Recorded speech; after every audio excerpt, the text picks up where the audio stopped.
Since 2017, football has seen new superstars emerge, but which players have improved the most in the FM series since then?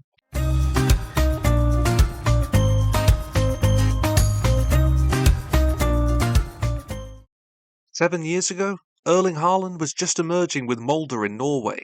Physically, his attributes are already excelling, despite being just 16 years old. Over the next 2 seasons, he'd established himself in the club, scoring 20 goals in 50 matches. Fast forward 7 years later, and he's performed to an incredible level in Austria, Germany, and now England.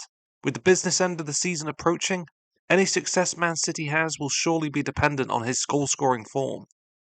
Another aged just 16, Vinicius Junior. In FM 2018, he's with the club which developed him, Flamengo. Over 2 seasons there, he demonstrated his quality, scoring 14 goals. Real Madrid identified his talent early and made him the second most expensive Brazilian player in history at the time, for €46 million. Already, since arriving in the Spanish capital, he's got 10 winners' medals. Victor Osimhen played 14 Bundesliga matches with Wolfsburg, but failed to find the back of the net once. A loan to Belgian side Charleroi would kickstart his career. After a brief stop at Lille, Napoli would come calling. His 26 goals for the club last year drove his side to the title, and with much speculation regarding his future, another team could be the beneficiary of his play soon. At the age of just 18, Alexis Mac Allister is already a first-team regular with Argentina's juniors. In his debut season, he'd helped the club regain its top-flight status after a disastrous period in the second tier. Some of his technicals are excelling already, with quality vision, passing and technique.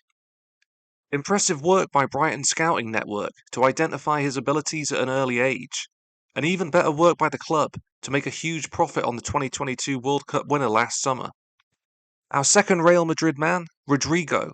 Like Pelé and Neymar before him, he's with Santos in his homeland. In his only full season in Brazil, he'd register 11 goals and assists in 35 league matches. With a successful €45 million bid, he'd moved to the Spanish capital. After a slow start, he's definitely begun to find his feet over the last few seasons, becoming a staple in their front line. Arguably the player with the most meteoric rise included here, Julian Alvarez. Back in 2017, he's with the River Plate youth system. He'd wait another year to make his professional debut, but it was worth it. In 122 games for the club, he'd score 54 goals, winning 5 trophies. By City's standards, he was a relatively cheap acquisition, costing just £14 million, and I don't think they have any buyer's remorse. Another who's been integral to City's success, but back in 2017, the Spanish international is with Villarreal. He's already looking solid, and this year would be his breakout as he played 47 matches, becoming one of La Liga's premier defensive midfielders. After a brief return to his youth side Atletico Madrid, Rodri would join Man City. Since arriving, he's already won 10 trophies and probably scored the most important goal in the club's history. If you're playing FM 2018 and in need of a central defender, Eder Militao may be your best value option at just £1 million.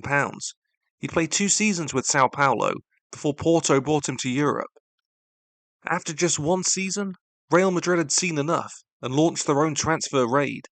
His form over the last few seasons has been impeccable, and if not for an untimely ACL injury, he'd probably still be doing the same this season. The 17-18 season saw Phil Foden make his debut with Manchester City. You could argue his real breakout came with the England national team though, as in the same year, he won the Youth World Cup.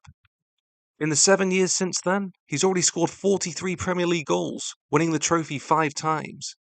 Interestingly, if he keeps up his form in front of goal this year, with 14 at the time of recording, he's on course to enjoy his best season yet by far.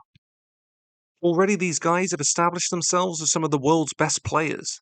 With their respective ages, there's still plenty of room for improvement and the chance to enshrine themselves even more in footballing folklore.